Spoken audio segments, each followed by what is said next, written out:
So here is where I would like to start this video before we get into a Sports Illustrated article, and then I'm going to run down position by position the Kansas City Chiefs for the 2025 season. But real quick, just a note on this. It is 100% possible for the Kansas City Chiefs to be better in 2025 and win fewer games. We have to acknowledge that off the top, 15 and 2 seasons are not commonplace. So they could get better as a team. I think they will get better as a team. We're going to go position by position through the team and make those judgments, but it is possible to be better all around and win fewer regular season games. The true test for these Kansas City Chiefs, as it has been since Patrick Mahomes took the reins of starting quarterback, is how many games will they win in the postseason? But in an article titled Why the Chiefs Will Be Better in 2025, subtitled The Kansas City Chiefs Are Hoping for a Good Season in 2025, a lot of things they did this offseason will help them have that, and they are going to be better than last season. A meaninglessly wordy subtitle, but it was there, so I figured I'd read it to you. From Sports Illustrated by Michael Canella, we have the following. The Kansas City Chiefs want to do one thing and one thing only next season. That one thing is to win the Super Bowl in 2025. Technically, it's going to be in 2026, but I digress. The Chiefs got to the big game last season, but they could not finish. And this is where the team got exposed and needed to fix problems that were on their team during that time. So, might have been written by ChatGPT. I'm neither going to confirm nor deny nor speculate, but the Chiefs have made those changes, but that does not mean they have it fixed. The Chiefs still have to go on the field in 2025 and prove it. So far, nothing has been said, but okay.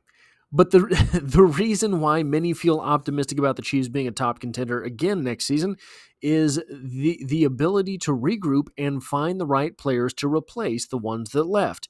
And the Chiefs did that.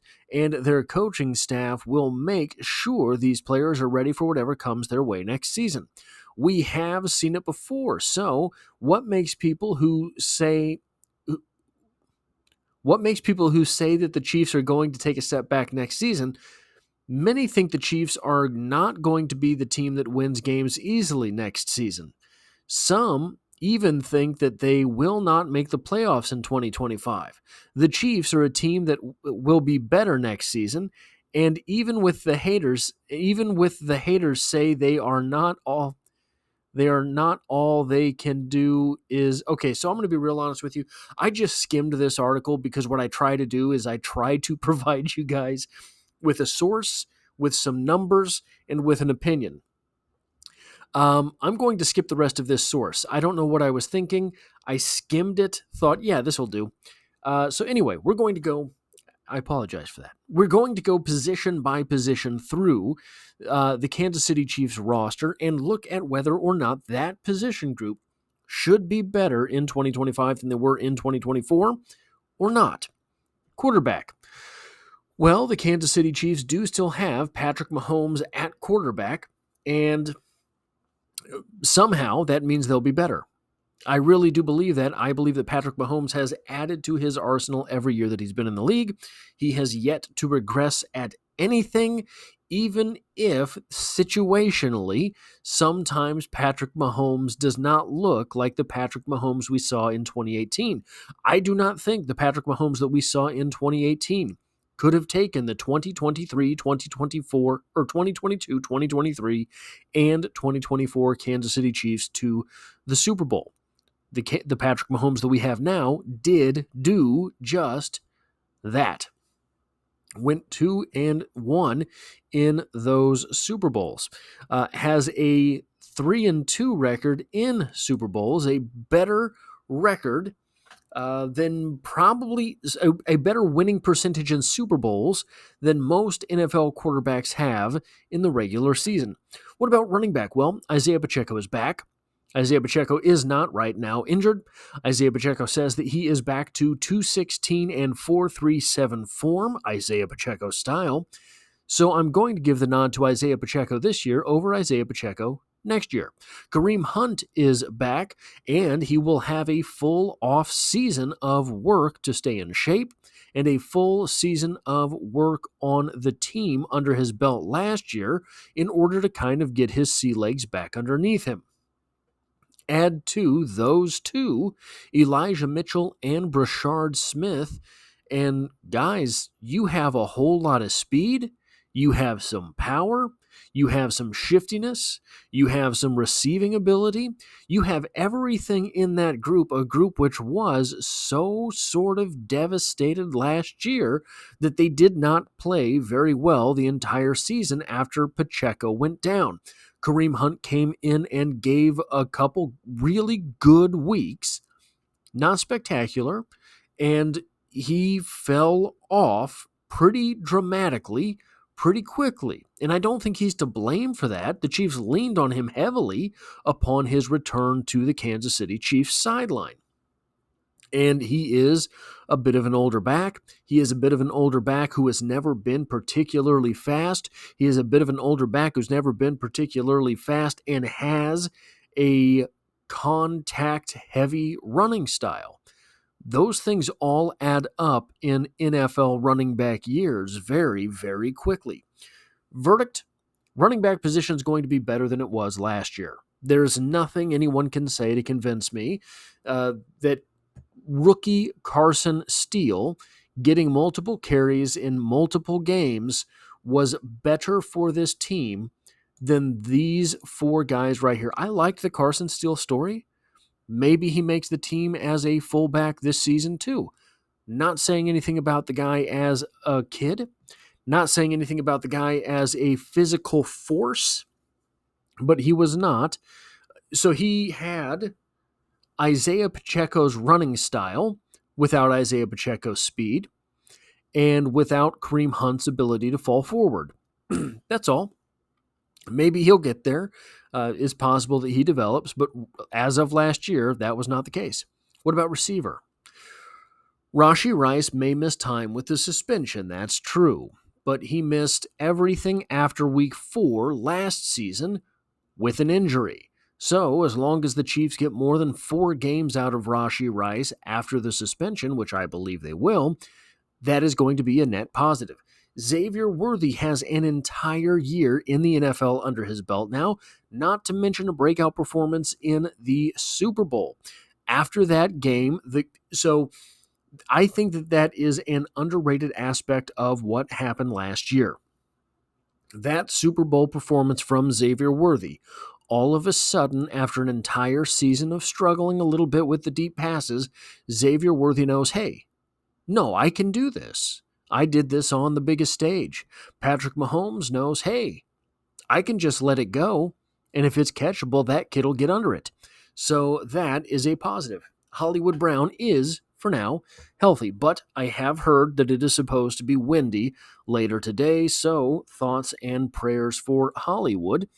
I think Jalen Royals has wide receiver 2 potential.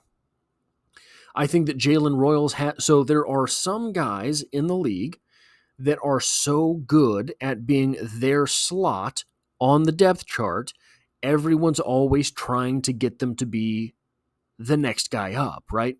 T. Higgins, great number 2 wide receiver. Will he be a number 1 wide receiver? I don't know.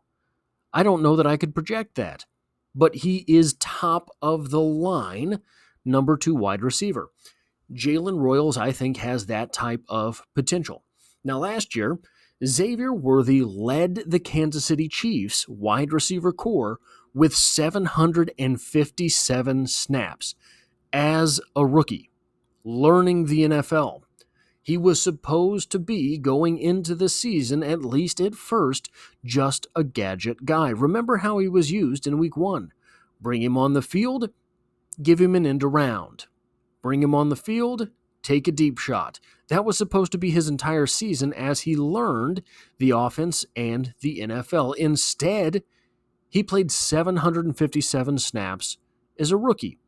Who was number 2 on the Kansas City Chiefs wide receiver depth chart for snap counts? None other than Justin Watson. Justin Watson played 686 snaps and caught 22 passes. 686 snaps, 22 passes. That is a reception every 31 snaps. That is 1.29 receptions per game. 1.29 receptions per game. This was a wide receiver 2's productivity. Replacing Justin Watson at wide receiver 2, you can have your pick of Xavier Worthy, Hollywood Brown, Jalen Royals, because I think Rashee Rice will be wide receiver number 1. So the verdict on wide receiver is they will indubitably be better in 2025 than they were in 2024. What about the O-line? Remember, heading into last season, Kingsley Suamataia was the left tackle 1. Played 2 games there. He was the best case scenario for this offense heading into last year.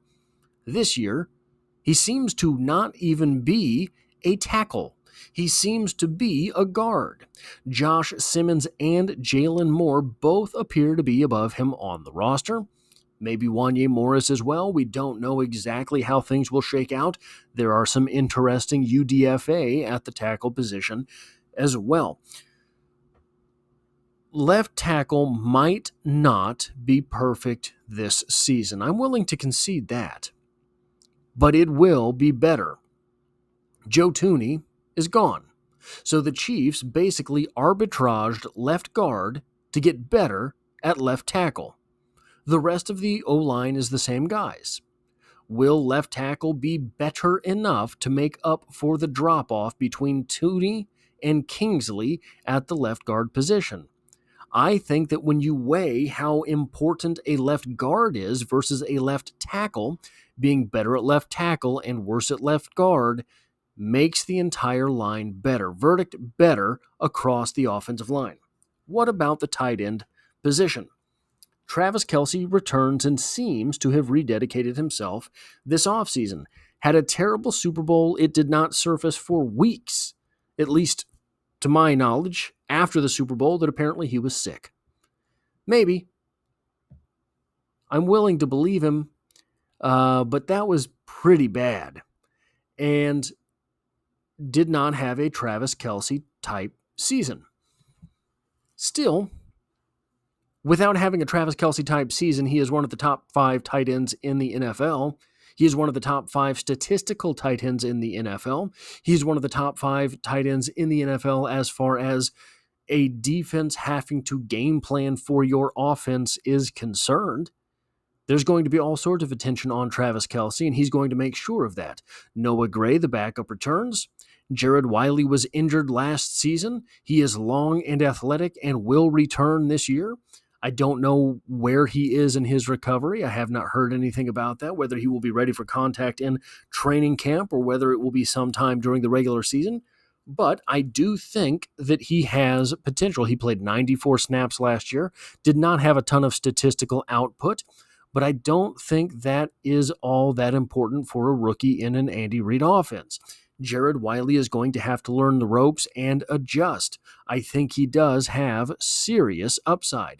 UDFA Jake Brenningstool may have been one of the most sought-after UDFA in the entire country. He ended up signing with the Kansas City Chiefs, and he was pretty generally accepted to have been worthy of a day 3 pick. So this is basically like adding another draft pick after the draft. Wiley and Brenningstool will split the 232 snaps that were manned by Wiley, 94 snaps, Peyton Hendershot, 68 snaps, Jody Fortson, 40 snaps, Anthony Firkser, 24 snaps. Firkser. He hardly knows her. And Baylor Cupp, 6 snaps from last season. So that was a host of tight ends that ended up getting snaps for the Kansas City Chiefs last year. When you take out Wiley, you're replacing Hendershot, Fortson, Firkser, and Kupp with Brenningstool. I think the Kansas City Chiefs will carry 4 tight ends. They seem to really want to carry 4 tight ends for whatever reason. This looks to be the first year they have the talent necessary to do it. Verdict, I think the tight end position will be better even if Travis Kelce shows a year of regression. Defensive line. Now, this is interesting here. George Karlaftis played 831 snaps last season, which was 76.87% of the defensive snaps the Chiefs played. No other defensive end played 46%. Mike Danna played 496 snaps, which was 45.88% of the snaps. Chris Jones played 771 snaps last season at defensive tackle, which was 71.32% of the defensive tackle snaps, and no other defensive tackle cracked 62%. Number 2 was Tershawn Wharton, 667 snaps, which accounted for 61.7% of the defensive snaps. It is true that Chris Jones had a very bad season by Chris Jones standards, but he received all of the attention from that defensive line.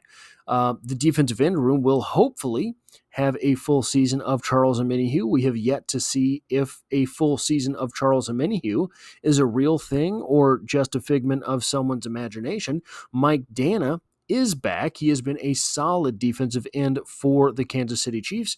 Third at edge as far as snap counts are concerned was Felix Anudike-Uzomah, who collected just 1 fewer sack than Mike Danna on 164 fewer snaps.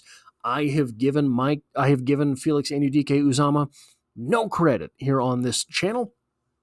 I said when he was drafted, his ceiling was Mike Danna. I still stand by that, but he has shown a little bit of juice in the time that he has been on the field. He is an exceptionally young player, so perhaps this is the year that the young FAU breaks out. It was traditionally the 3rd year in the NFL that was seen as what would be the breakout year, but there's very little patience in the NFL today for a guy who takes all 3 of those seasons to really establish himself. The group loses Tershawn Wharton, who had a breakout year but never felt like a real force. Tershawn Wharton appeared to be making the plays that were available to him to make.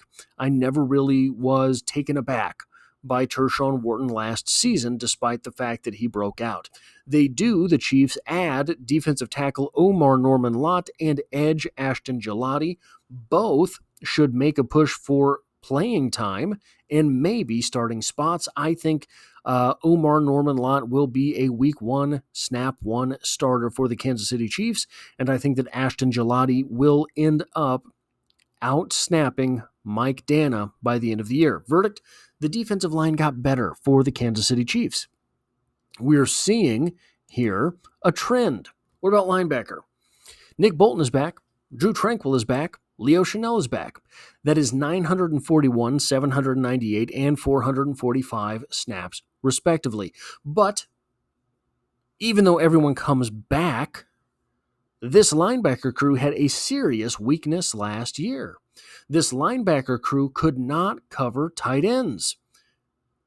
There's no pun to be made in that, not at all. I'm just going to move past it. Jeffrey Bassa, a converted safety, will likely get the 80 reps played last year by Cam Jones and probably more because he is a coverage specialist.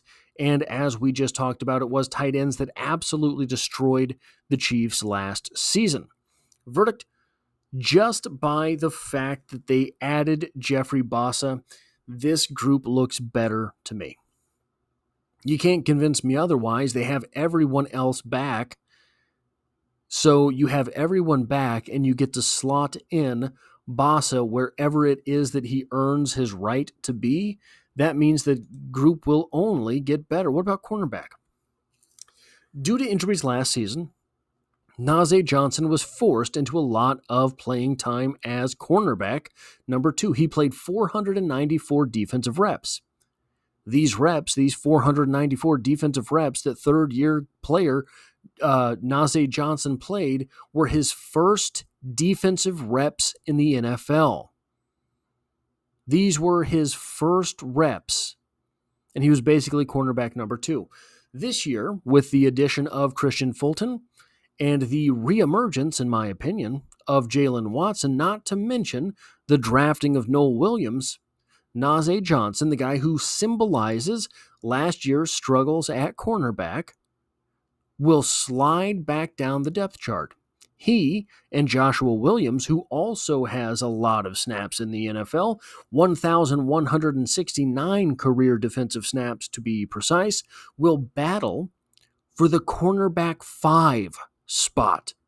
That is to say, last year's number 2 cornerback might not make the roster in 2025. Verdict: better, much better than last year. What about the safety position? Justin Reed is gone, and so are his 974 snaps. But Jaden Hicks showed me last season in his 330 snaps that he can be a superstar. He has playmaker written all over him. Mike Edwards returns. Jamari Connor, Brian Cook, and Christian Roland Wallace are all 1 season older, all have all of the experience that they racked up last year under their belts. Not to mention there are a couple UDFA, Glendon Miller specifically, in my opinion, that could make the roster and strengthen this team by virtue of pushing someone else off the roster. Verdict: better. I think when you go through this roster, position by position, every one of these spots got better this offseason. Some through the draft, some through free agency, some through getting players back from injury, some through experience in the NFL, but everywhere on the field. The Chiefs, who went 15-2 last season to get themselves to a 3rd straight Super Bowl, will be better. A team that went 15-2 will be better in 2025. That is all I have for this video. If you like or appreciate what it is that I do here, hitting the like button really does help me out, as it tells YouTube to share this video with other Kansas City Chiefs fans. If you find yourself here by chance but not design, the Chiefs are the only thing I talk about on this channel, dropping multiple videos every single week. And as always, I hope to have you back for the next one.